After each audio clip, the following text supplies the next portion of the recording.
all the latest on the SaWGuy podcast, be sure to subscribe and don't forget that bell icon.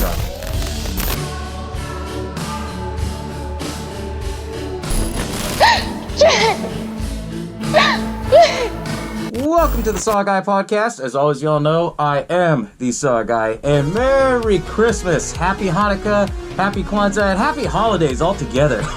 It's the holiday season. I'm in a great fucking mood. I even brought back an old friend of mine, Misery the Pig. Everyone keeps asking me, how come you haven't brought back Misery the Pig yet? It's the Christmas season. Well, Misery's back. And of course, I am talking about another Stephen King film this time because, you know, this is a Christmas film to me. And we're going to be talking about episode 56, The Shining. Ooh. So sit back, relax, have that pumpkin pie, that turkey, that Stanley rib roast. Make sure you save me a slice, otherwise I'm going to come busting down your door. Hello, and welcome to the SaWGuy podcast. I ain't no fucking clown. That is better. Now clear your minds. He knows what scares you. I'm just gonna bash your brains. What the hell? The boogeyman is real, and you found him. What do you want? I want to hear you scream. Hell. Everybody loves popcorn. Now with The Shining, we all can make that type of argument, what type of film it is. For me, partly, I do see it as a Christmas film because of the fact of, you know, we've all been there during the holidays. We go and see family. We're kind of stuck out there, you know. Be of it as it may, it's not that long like in The Shining. But, you know, we've all been there. We've gone crazy being around people we can't stand sometimes, right? Let alone family members. Shit, I've been there myself. But anyways, you know, there's also all these tons of theories of everything, the meanings behind certain things. You know, why was this piece here? Why was this piece there? And I'm actually going to have a separate segment on you guys for that. But anyways, with The Shining, I love this film because it is a model top horror film of all time. I mean, if you know, break down the top 10 scariest horror films, the top 10 horror films of all time, for sure, you're going to see The Shining somewhere in that top 10. I mean, for me, it's automatically, like, right in my top 5. I say that because of the fact of, you know, you don't really know what the story is about. And granted, yes, this movie is based off the Stephen King book, The Shining. A little backstory on that. Stephen King, obviously, he wrote the book, The Shining. And, you know, when he did Carrie, and Carrie became a movie and it became successful, everybody was buying up all the rights for all of his movies. Well, you know, he decided that he was going to do The Shining with Stanley Kubrick because of all his work that he's done. And if you've never seen any of his films, go check them out. I advise to check out, you know, Clockwork Orange if you like The Shining because it's kind of very similar in a way. But, you know, with Stephen King, he wanted to do something really good with his book, right? So he contacted Stanley Kubrick and they decided, okay, let's make this film. The only issue that Stephen King had with this film is that Stanley Kubrick, he changed a lot of the story from the book.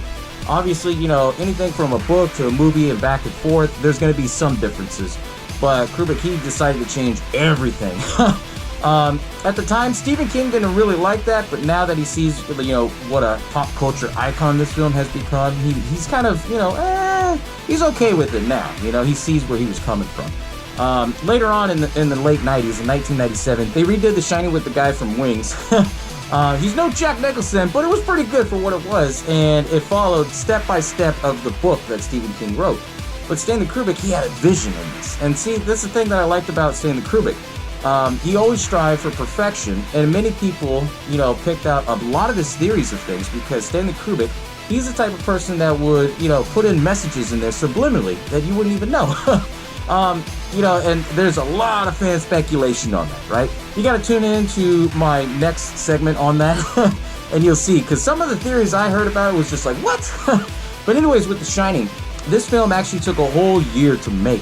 They started filming back in 1979, and it took them a whole year to actually, you know, film and everything like that, mostly because of Kubrick's style. And Kubrick's style, what he liked to do was that he would film a scene, but then he would film it like 30 or 40, sometimes even 50 times is what they were saying. And the reason being is because he wanted to build up that anxiety, that stress. He wanted to build up like that fear factor of this film, that you just over with it, done with it. And he would do that to build up the anxiety, to build up the characters and such like that. And, you know, granted, it did, you know, wear and tear a lot of the actors, you know, Jack Nicholson, Shelley Duvall, Scatman Crothers. It definitely wore on them, but I mean, when you see the finished product and how he put it all together, it's just amazing. It's just, Stanley Kubrick was a very patient guy who had a vision of what he wanted to see and how he wanted to, present this story of The Shining, right? So it started filming in 1979, but it was released on June 13th of 1980, which is kind of funny because, that falls on Jason Voorhees' birthday, June 13th. I thought it was a cool little wink with that, right? But when a lot of people went to go see this film, they were just kind of blown away at just, everything of this film, from the acting, from the storytelling, from the fact that it was completely different from the book, and just the cinematography of everything. The Shining was one of the very first films ever to, utilize this new camera that they call the Steadicam. The Steadicam is basically a camera that's kind of rigged, and that way it's kind of like a stabilizer that we use now, right? And with the stabilizer, it's just you can move all that you want, but the camera doesn't shake, which, they were the first, I guess you could say, first 10 or 12 films that actually did that, and they had the creator on there as well, that way he can utilize his camera and say, okay, you can do it in this shot and this shot. And you see it a lot where it shows, Danny Torrance, he's riding his tricycle through the hotel and everything like that. But with The Shining, I'll do what I do in every episode. I'll break it down for you. I'll try not to be too long because The Shining is a long-ass film. It's about 2 hours long. 2 hours and 20 minutes long if you include the credits and everything like that. But it's a great fucking story. And if you haven't seen it, go check it out because, it's the season, it's the holidays. We're going to have some fun, right, Misery? But with The Shining, it starts off where you see this cinematography of just mountain views and everything like that. And it's a gorgeous scene because it's just, all the Rocky Mountains in Colorado. And then it follows this yellow beetle driving all around. You see all the old school, graphics coming up of like starring Jack Nicholson, Shelley Duvall, Scatman Crothers. And, they finally get into it and it says interview day.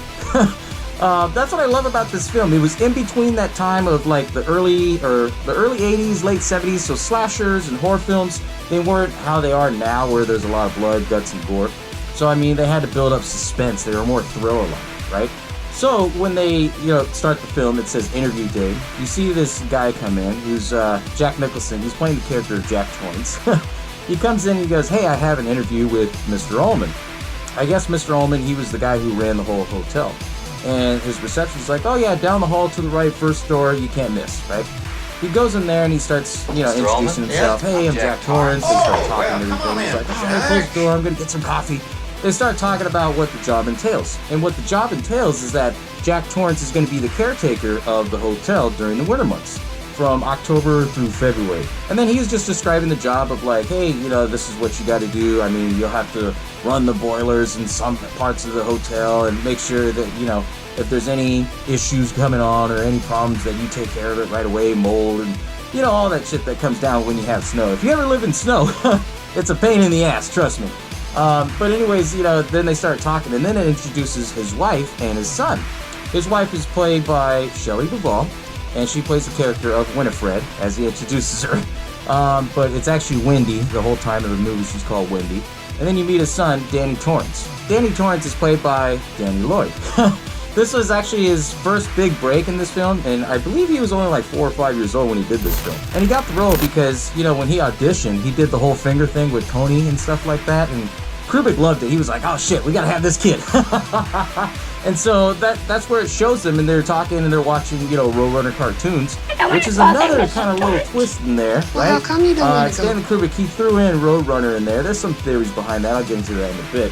But anyways, he's watching Roadrunner cartoons, and they're talking about like, oh, hey, do I have to really go in there? Do you think Dad's going to get the job at that hotel? Well, we'll see, son. It's going to be great. You'll see. Then it goes back to, Jack Torrance, where he's talking to Mr. Ullman, the guy who runs the whole hotel. And then he tells him the whole story like, hey, we have faith in you because the last guy that we got, his name was Charles Grady.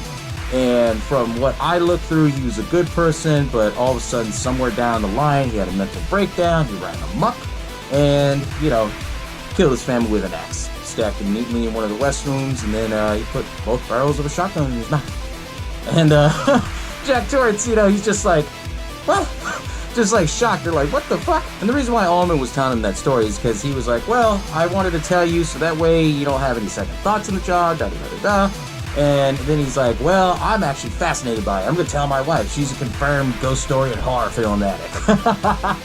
So So I was like, oh shit, that's all of us, right? Then it goes back, and then, you see Danny, he's talking to himself with Tony. Tony is his imaginary friend, but then you find out later on it's because he has a special gift, right? And, he's talking to Tony, he goes, hey, are we gonna actually go up there? And then Tony was telling him, like, yeah, he already did. He's gonna phone Wendy up in a few minutes and tell her the good news. And so that's when it actually happens. He calls her up and tells her, hey, I'm gonna be running late, da-da-da-da-da. And then he starts telling Tony, hey, I want to see what's going on. I know you know something. Show me. And then all of a sudden, he's like, no. He's like, come on, Tony, show me. And then it shows all the flashing of, like, later on what happens in the film. And so, after that, it just blank screens. And then all of a sudden he wakes up, and then there's this doctor that's interviewing him. Asking about, like, oh, did you smell anything funny? Did you hear anything? Asking him the basic questions of, how you would lose consciousness, right? And so eventually when they start talking about Tony, she starts asking him things like, oh, does Tony ever tell you any things? And then the kid, he was like, well, I don't want to talk about Tony anymore. So the doctor and Wendy, they go in the living room and they start talking about things, and Wendy's like, oh, you should have seen him. And then, she lights up her cigarette.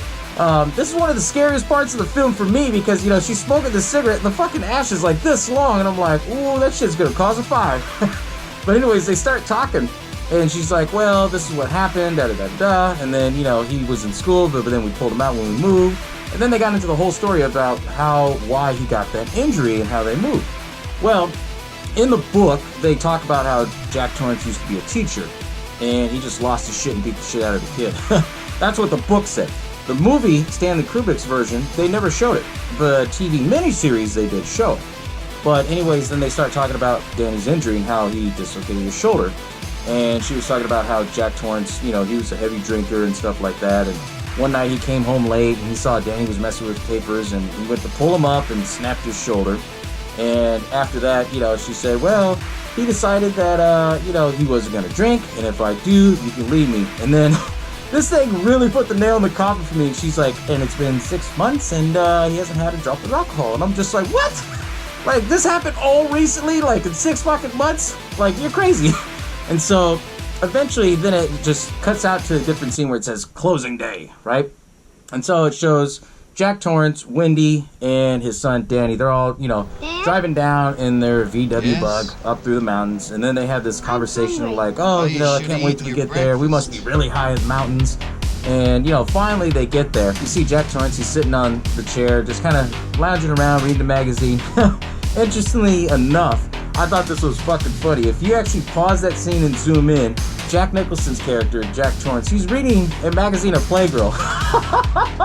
I watched this movie probably about 10 times this whole week just to research this for this episode, and I was like, what the fuck? He really is reading Playgirl. And then he meets Mr. Ullman, and then he's like, oh yeah, let me give you a tour of everything before we head on out, and everybody's all heading on out, so it's all crazy and hectic and shit like that. And then he's like, okay, well, let me round up my family because, my son's in the games room. So it shows, Danny, he's throwing darts on the board and shit like that.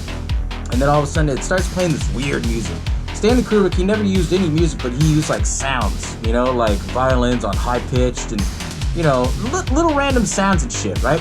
And so as Danny's pulling all the darts out, he sees these two young girls, and it's kind of reminiscent to what Mr. Ullman was saying about, how Grady had 2 daughters.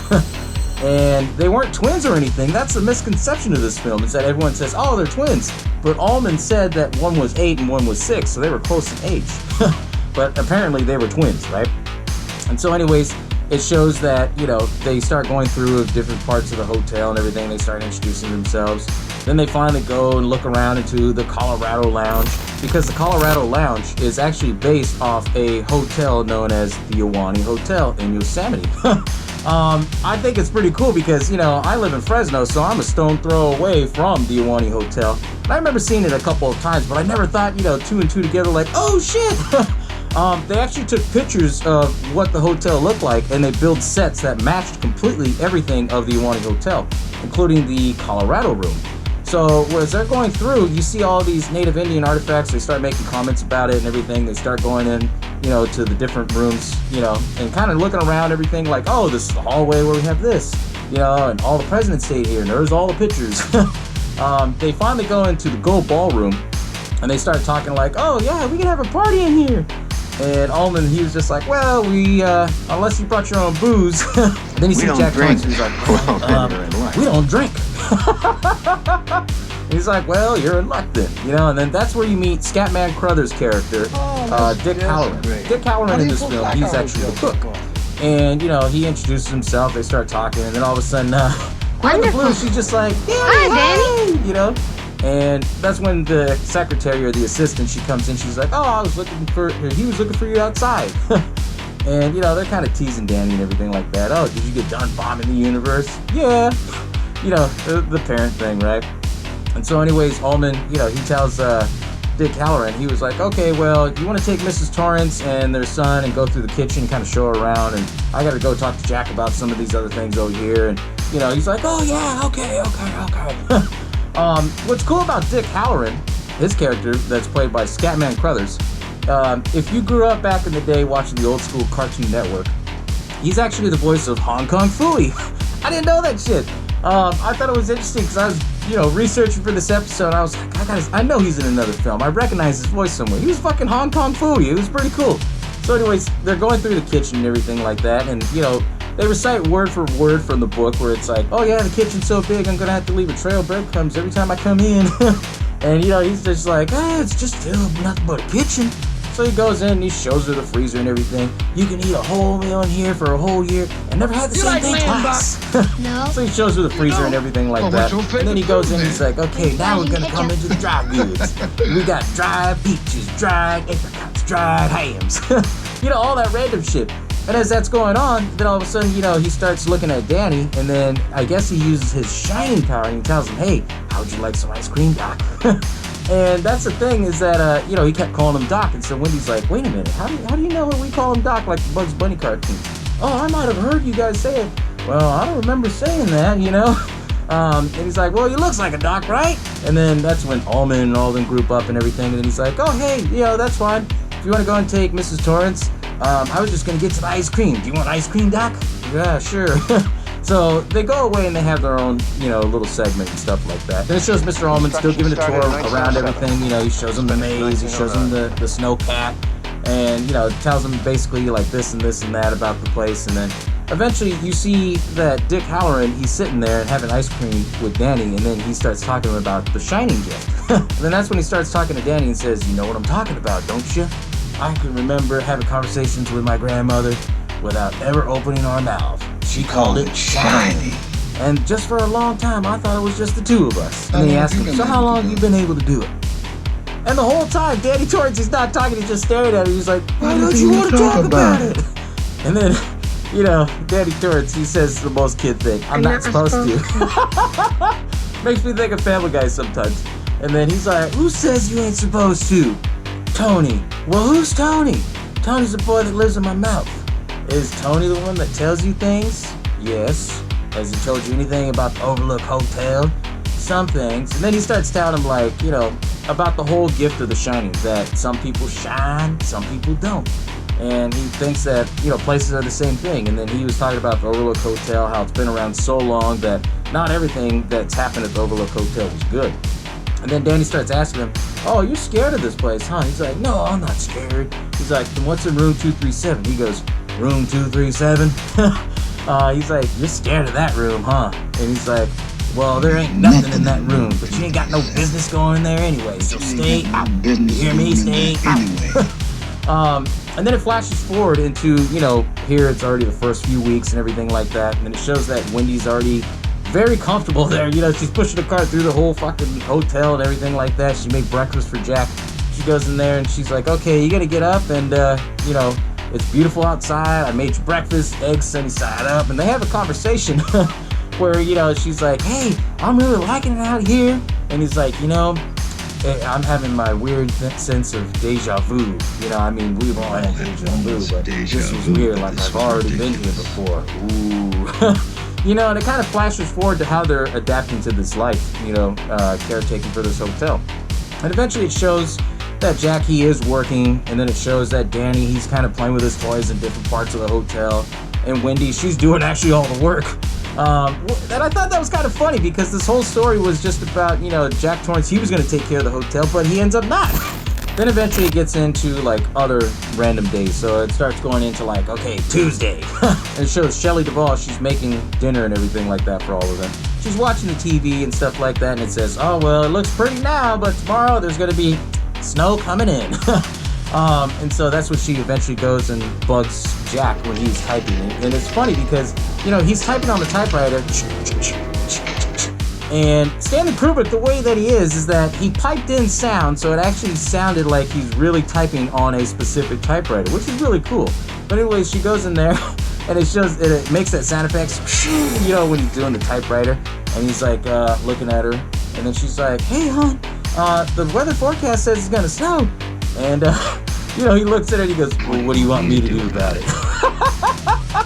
Fucking Jack Nicholson, he was amazing in this fucking film. And so, she's like, well, I thought you wanted to, take me out and everything like that. And he's just like, well, I don't mind, but, I'm working. Anytime you hear me working in here, whatever I'm doing in here, that means I'm in here, I am working. They had their underlying issues of things. To me, I think it was a little bit more, not domestic abuse, I could say, but they were the type of couple that really didn't get along. They were two complete opposites, which I thought really made the film pop a little bit more, So she was trying to make it work, and, he was just like, I'm working, get out, And eventually, she was just like, okay. And he goes, well, you can start now by getting the fuck out of here. And in this scene, it was kind of crazy, like where it shows Jack, and then it flashes to, Wendy, then back to Jack. You see things change and move around. So it kind of fucks with your mind a little bit. And then later on, it shows that Danny, he's kind of exploring throughout the hotel on his big wheels. He's, driving all around through the hotel and everything like that. And he sees the room 237. He goes and scopes it out, and then he sees this picture of, like, the twins that he had saw earlier. And then he was just like, and then he gets on his bike and rides around. Being enclosed in, now the cabin fever kind of feels like it's setting in, because Jack Torrance, he's really into his work. And Wendy, she's kind of going crazy because she's doing the mother duty where she's just hanging on by a thread almost. And then Danny, he's just kind of doing his own thing, is what kids do. And he's going through the staff wing where they're actually staying at. And in those hallways what he sees is he sees the two girls. And then, the two girls, they start talking to him where they're like, come and play with us, Danny, forever and ever and ever. And while it's doing that, it's flashing between them, like, standing up, being alive, holding hands, and then how they were all chopped up and dead. And then, like, standing up again, and then chopped up and dead. And then Danny's all freaking out, and he puts his hands over his eyes. And he's like, Tony, I'm scared. Remember what Mr. Halloran said. It's like pictures in a book. It isn't real. They can't hurt you. Man, this film had so many great iconic moments in it. As that's going on, it's still showing Wendy. She's kind of doing all the scoping around of things. The snow has already came in, and she finally learns how to use the CB radio because she's like, nope, all the phone lines are out. So she talks to the ranger, and then they're like, oh yeah, just leave your radio on just in case we need you for emergencies. Then it flashes to like another day where they're out like in the lounge area, and they're watching TV. They're watching Summer of 42. And what I thought was crazy is that, like, the TV's on, but there's no fucking power cord. It was weird. And then Danny, he was just like, well, I want to go in the room and go and get my fire engine. And then Wendy's like, well, your dad's asleep. I promise I'll be quiet. Okay, just get it and make sure to come back because we're going to have dinner. And eventually, he goes in there, and that's when he sees, like, Jack Torrance. He's sitting up just, like, over the bed. And then, he's telling him, like, hey, Danny, come here. I love you, son. I wouldn't hurt you. And then that's when Danny's like, are you sure, Dad? And he's like, wow, your mother tell you that? No. Well, I've always loved you, Danny. I will never, ever hurt you in the whole world. I always love that scene because, every time you see screenshots of that scene, it looks like, it kind of reminds me of, like, when the dad talks to the son about the birds and the bees kind of thing, whenever you see the stills of that shot. It's kind of funny as hell. But then eventually it goes into the next day, and it shows that Danny's playing with his toys, his toy cars and stuff like that. And then this tennis ball randomly just fucking rolls right down in front of him. And then he sees this tennis ball, and he's trying to see where it came from. He walks down the hall, and he sees that it's in room 237. And as that's going on, he goes in the room, but you don't know what happens. And then all of a sudden you see Jack, he's back in the typewriter room, and he fell asleep. And he's screaming because he's having a bad dream. Wendy's in the boiler room, she can hear it, so she's like, Jack! Runs over there, and then, she wakes him up, and then he's like, I had a bad dream. It was like, I didn't kill you, but I butchered you, I chopped you up into pieces. And then Danny comes in, and his shirt's all fucked up and everything like that, and then that's when Wendy's like, oh my god, my God, Daddy, what happened to you? Daddy? She picks him up and then she's looking at Jack. You did this! You son of a bitch! Why'd you do this? This is our son! And how could you? How could you? She runs out. He's just like, the fuck? I was asleep. His expression just said it all, you know? It's just one of those things. He was asleep, and he really was asleep. It wakes up, and he's like, what the fuck? So madness is starting to settle in between all of them now at this point. And so he's walking through the hallway and everything, and he goes into the gold room area, and then he's like, me, bitch, saying I did it, you know, all pissed off. And then he goes and sits by the bar, and then this is where his madness finally kicks in. You know, he's telling himself, like, man, I give my damn soul just a glass of beer. And then, you know, he's looking at the camera, and he's just talking, like, looking around, and he's like, hi, Lloyd. A little slow tonight, isn't it? And he starts laughing. And then all of a sudden it shows the character Lloyd, who's a bartender, and he's like, what'll it be, sir? He's like, I'm awfully glad you asked, because I had 2 10s and 2 20s right here in the back of my wallet. I was afraid they was going to be there until next April. So, here's what you can do for me. You send me a glass, some ice, some bourbon. You're not too busy, are you? And then it kind of, you know, he serves him the alcohol and everything like that. But then now it starts getting into Jack's side of the backstory. What happened about, you know, because the bartender's like, hey, everything good? He's like, oh, yeah, just a problem with the old sperm bank upstairs. But now that I can't handle Lloyd, thanks. And then he tells this whole story about what happened with Danny, where he's like, I love the little son of a bitch. But that bitch, Long as I never let me live, forget what happened. she'll And then he never tells let about me how he forget really what did hurt him. happened. He goes, you know, I came home one day and all I tried to do was pull him up and the little fucker throw all my papers on the ground and, you know, momentary loss of muscular coordination. You know, he's talking about how he pulled him up too hard and he snapped his shoulder. Then Wendy's walking through and she finally sees Jack in the gold room. There's a crazy and then woman she's in like, one of Jack, the there's rooms. someone else in the hotel with us. She tried to strangle Danny. And he goes, are you out of your fucking mind? And she's like, no, it's true. And he's like, what room is it? Then the story follows Dick Halloran. He's already left the hotel and everything like that. He lives in Florida, you know, during the off season. So he's sitting there watching TV and stuff like that, which I thought was really cool. You know, they show kind of like his lifestyle. And then it shows Jack Torrance. He goes up to room 237. The door was open. He goes in there and he's like all weirded out. And then all of a sudden he sees this chick in the bathtub. She comes out and she's butt-ass naked. And he's looking at her and he's just like, and then he smirks and he goes up to this chick and he starts making out with her just out of the blue. And it was just like, okay, something's weird. Then he looks in the back of the mirror and then like her ass and her back is all like melted and shit, like it's decomposing like a zombie. And then he looks at her and then she turns old and then she starts laughing. And he's like, ugh, ugh. You know, and she's like walking towards him slowly. And then it shows the scene how it was just basically like this old lady that was dead in the bathtub and she gets up and shit.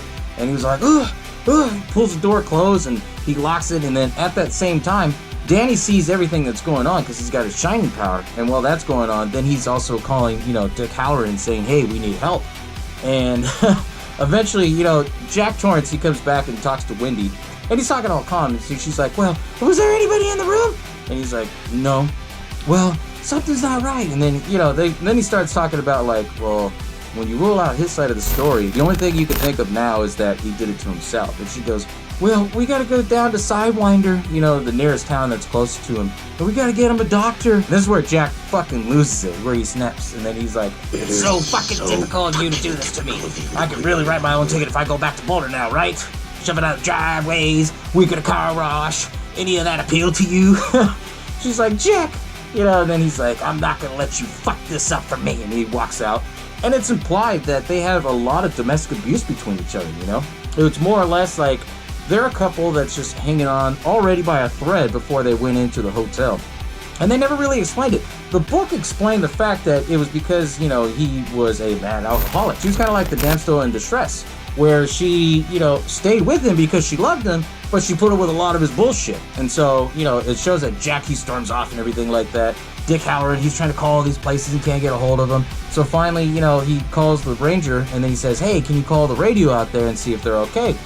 As Jack's walking through, he hears the radio, he goes in, he takes the radio apart and pulls all the clips out, you know, all the fuses. He goes back to the gold room and they have a full-on fucking party going on, right? So as this party's going on, you know, he gets his bourbon and everything like that, and then he tells it, he goes, well, I'm the kind of man who likes to know who's buying whose drinks there, Lloyd. Oh, it's not a matter that concerns you right now. At least at this point. And he's like, okay, So, he's going around the ball and everything. He's having a good time. And his butler bumps into him. And he's like, oh, I spilled avocado on you, sir. Let's go in the bathroom and I'll clean it up with some water. Because he had a British accent. I can't do a British accent. And then, he's starting cleaning everything off on him. And then eventually he tells him, oh, my name is Delbert. Delbert Grady, sir. And then he's like, Grady? He's like, weren't you the caretaker here? Haven't I seen you He's like, no, sir, I'm not the caretaker. And then he's like, you were the caretaker. And he's like, I seen your picture in the papers. You chopped your wife up and daughter in little bits, and then you blew your brains out. And then that's when Delbert Grady starts talking to him and says, well, if you want to call it out like that, you've always been the caretaker. And then Jack is like, what? And then, that's when he starts telling him about Danny having an important gift of, doing The Shining. And they're all like, oh, he's trying to bring in an outsider to this party. He's like, who? He goes, a cook. He goes, a cook? For obvious reasons, I'm not going to say that word, but he does say something else into it. But he does say that, and I was just like, whoa, okay, this is kind of brutal right there, right? Just the dialogue of it in itself. And that's when it shows Wendy and Danny, they're watching TV and everything like that, and she tells Danny, okay, stay in the room, I'm gonna go and see what's going on out there. Okay, and then she has a fucking baseball bat. They never explain where the fuck she got the baseball bat from, but she's walking around with this baseball bat. So she goes in there, and then she goes to the typewriting room, and then she sees all of Jack's work. And then she's looking through the papers, and she's reading it. It says, all work and no play make Jack a dull boy. And she's like, what? And it's all written in various different forms, like if you're writing a book. So, I mean, it's all like centered in a line, and then it has the tab over and all that shit. And then she's like flipping through, like, what the fuck, going through every single pages. And then Jack comes out right behind her, and he's like, how do you like it? She's like, ah! He's like, how do you like my story? And she's like, and then they have a dialogue of where she says, okay, we need to get the fuck out of here. This hotel's like getting to all of us. We need to get Danny to a doctor like right away. And then that's when Jack kind of snaps. He goes, have you ever thought about me? Dude, always think about Danny and never me? That kind of talk. And then that's when, he's like trying to talk to her, and she's getting all worked up because of the fact he's going fucking crazy. And that's when he's like telling her, hey, that's when he tells her, Wendy, darling, lights of my life. You didn't let me finish my sentence. I said, I'm not gonna hurt you. I'm just gonna bash your brains in. I'm gonna bash him right the fuck in. And so that's when he's like trying to get the bat from her. And he's like, stop swinging the bat. Give me the bat. And then, she's like, stop it. No. And she keeps swinging it. She swung it like 40 fucking times. And finally, when he tries to go and grab the bat, she hits it in his hand and fucking knocks him out. He goes rolling down the stairs. And then she drags him into the dry goods locker, and she locks him in there. And then that's when he finally starts coming to, and then they have another dialogue where he's like, wait a minute, hey, let me the fuck out of here. And then that's when he's telling her, I'll forget the whole damn thing, just let me out. And she's like, I'm gonna go and get Danny down to Sidewinder, you stay here, cool off. And then that's when he starts snapping again. And he's like, you're not going anywhere. Go check out the radio and Snowcat and you'll see what I mean. And that's where it shows the scene where he's holding on to the door handle. Go check it out. Go check it out. Go check it out. And that's, it really showed at this point he was already gone in his madness. So she goes and runs outside in the snow. She sees the Snowcat and the whole distributor cap is pulled off. The Snowcat is very similar like a car. Distributor cap is the cap that goes on for firing the fuel injectors. If those cords are cut, you're fucked. There's no way of soldering that shit or taping it back together. But then it shows, the whole story of Dick Halloran where he's already on the airplane back. He finally gets into Denver. He calls up his buddy. He says, hey, I need a Snowcat out there. I need to go up to the hotel. And they're asking him, why the fuck you need to go to the hotel? They got somebody up there. He's like, well, they found out that they're real assholes and somebody needs to go check on the hotel. And so he eventually gets the Snowcat and it shows his journey going through in the Snowcat driving all around. And while that's going on, Danny wakes up and he has this weird voice and he's like, red rum, red rum. And he starts writing red rum with Wendy's lipstick on the door. And as that's going on, Jackie was asleep inside the dry goods room. And then he's waken up by Delbert Grady. And Delbert Grady says, hey, your wife is stronger than we imposed. Maybe you don't have the guts to finish it. And he goes, oh, only momentarily. You let me out, I'll finish the job. And then he's just sitting right there. And eventually you hear the door unlock. And as the door unlocks, then all of a sudden it flashes back to Danny where he's like, red rum, red rum, red rum. And he wakes up Wendy. She's like, what the fuck you doing? And all of a sudden she sees in the mirror, red run spelled backwards means murder. And all of a sudden you hear this banging on the door, and it's fucking Jack Torrance with an axe, the same exact axe. He's fucking tearing it through. Whack, whack, whack. And then he opens it and he's like, Wendy, I'm home. I'm home. He gets in there. They go in the bathroom, they lock the door and everything. She opens the bathroom window, she sees there's like all this snow and shit. She puts Danny through and she's like, go, run, hide. And then that's when Jack finally snaps, where he's like, little pigs, let me come in. Not by the hair on my chin. Well, now huff, and I'll puff, and I'll blow your house in. And he fucking rips right through the door. Interestingly enough, that door scene took 60 fucking takes. And the reason being is because they didn't know that when Jack Nicholson served in the army, or in the military actually I should say, he served in the military, he was a volunteer firefighter, so he knew how to use an axe to tear down through a door. They made these doors like out of plywood, cheap little plywood, so every time that they filmed it, he'd break through the door so easy. It got to the point where Kubrick was just like, fuck it, put a real door in there and let him have at it. And it took him 60 fucking tries to finally get that.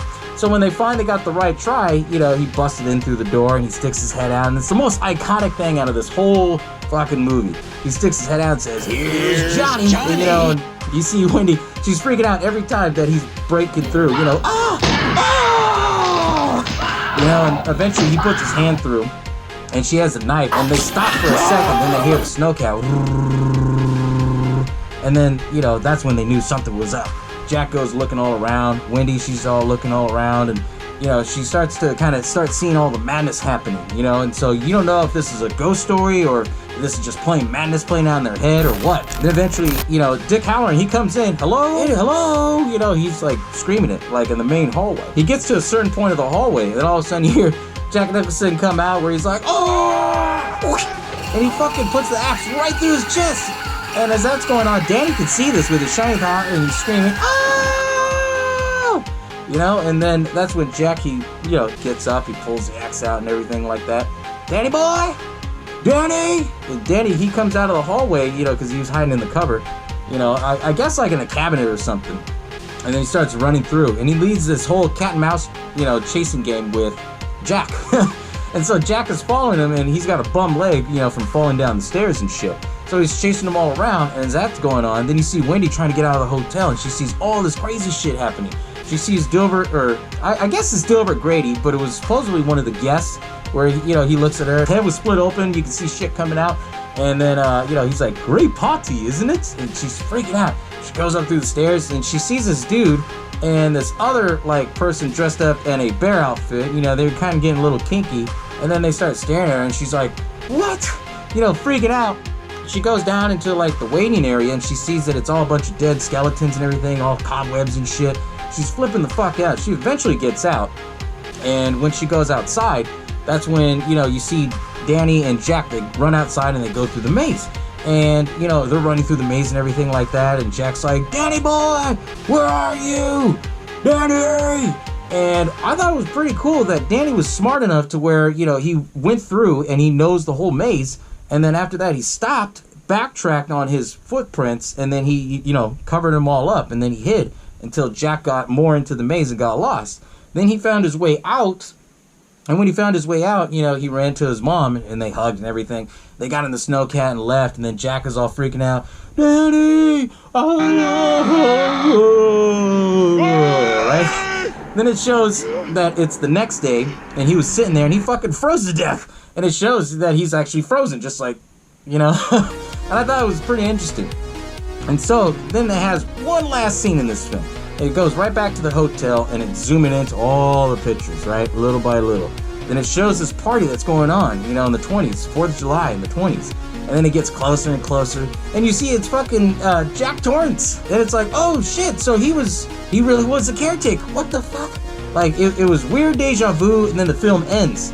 And, with The Shining, it's got so many of these different theories. Like I said, I could do a whole episode just on the theories alone.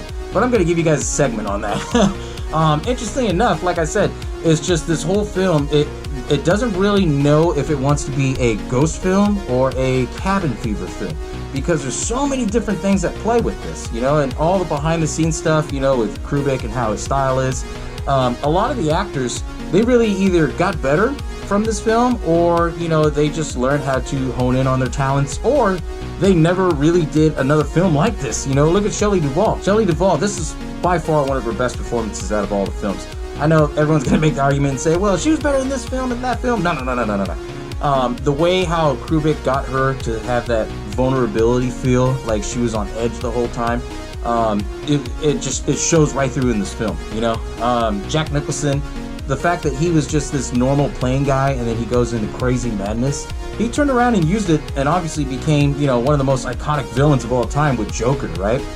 Scatman Crothers, you know, he went on for a few more years to do some other films, and then he did Hong Kong Phooey still and a bunch of other characters. But he retired soon because he was up there in age. You know, he was pretty old up there at that time. But Kubrick, you know, he still made a couple more films after, you know, The Shining. And then eventually, you know, he passed away in early 2000, late 90s, you know, right before his last film came out, Eyes Wide Shut. But, you know, what's interesting about this film, it's...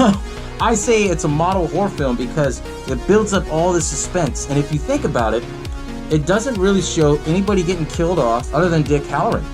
And out of all the characters, it just built up to this big old ghost story. And you really can't, I guess you can't say it's a ghost story because of the fact of, you know, they're out in the middle of nowhere, no civilization, nothing, but they have everything there and they just, you know, we're having cabin fever. Everyone can make this argument with it. It could be a cabin fever movie. It could be a ghost movie.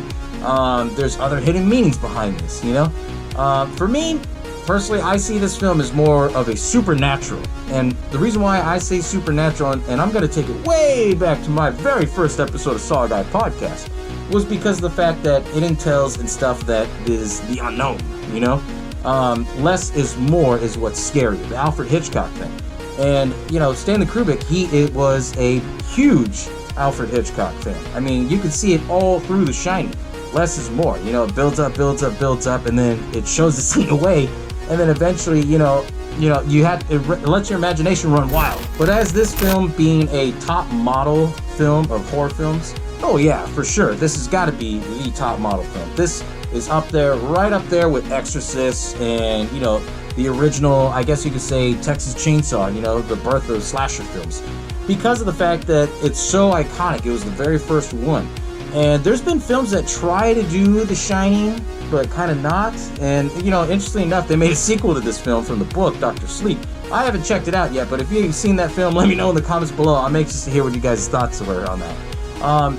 But anyways, with The Shining, it's just so many people try to make that same sense of style, but with the way that Kubrick does his work, I mean, I don't think there ever is going to be another film that's closely related to any of his movies or, you know, The Shining. Because of the fact of, you know, Kubrick, he would film scenes so many times to get people into character for one, you know. Not so much of like, hey, act like this scene, here's Johnny, you know. But he would have him do it so many times that eventually he's like, here's Johnny, you know, and really get into character. It was just one of those once-in-a-generation films that can still live on from 1980. That's close to already, 40-plus years. And this film is still one of the scariest ones of all time. But thank y'all for tuning in for episode 56 on The Shining. I hope y'all are having a great and safe holiday, Christmas, Hanukkah, all that good shit, right? And thank y'all to everybody that supported the SaWGuy podcast. Whether it be a like, a tweet, a follow, you subscribe to me on YouTube. I appreciate all of that because year 3 is right around the corner, and year 3 is going to be another great year of the SaWGuy podcast. So thank y'all for tuning in, and I'll catch y'all next time, as always. Bow down to the king.